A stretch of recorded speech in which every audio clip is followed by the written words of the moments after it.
La réponse à cette question est assez simple. Je suis convaincu que la Commission européenne est maintenant beaucoup plus aguerrie et beaucoup plus consciente de la nécessité de protéger les entreprises communautaires. Le Digital Services Act, qui va être rendu d'ici la fin de l'année, permettra d'imposer une législation ex ante aux GAFA.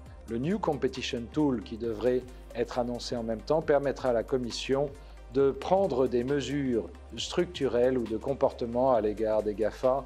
Et puis, vous avez deux autres instruments qui sont également très importants de ce point de vue. Premièrement, le livre blanc sur les subventions étrangères, qui est pour le moment en format de consultation et qui permettra pour la première fois de prendre en considération le versement d'aides d'État à des entreprises non européennes et aides d'État qui faussent la concurrence sur le marché européen et qui permettra à la Commission et aux États membres de corriger, je dirais, les effets de ces subventions versées à des entreprises non européennes. Et un dernier élément, le nouveau règlement qui cadre les investissements non européens, je dirais, en Europe, les investissements étrangers.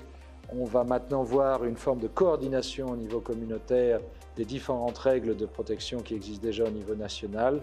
Cela va permettre de mieux analyser certaines opérations d'acquisition qui viennent d'opérateurs étrangers qui peuvent être dérangeantes. Et de mon point de vue, c'est également une manière de mieux protéger le marché européen. Voilà, donc je suis assez optimiste sur l'avenir de ce point de vue-là. Merci encore à Business Leader Forum et à très bientôt.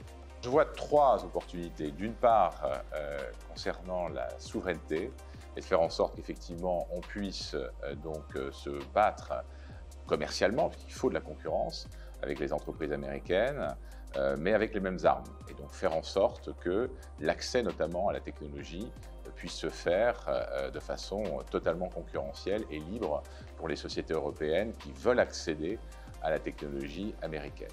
Deuxièmement, je pense qu'il est important de faire en sorte qu'on puisse aussi, sur certains seuils en matière de fusion-acquisition, faire en sorte qu'il puisse y avoir aussi des notifications, car parfois l'acquisition de technologies naissantes crée des barrières à l'entrée ensuite après sur des marchés.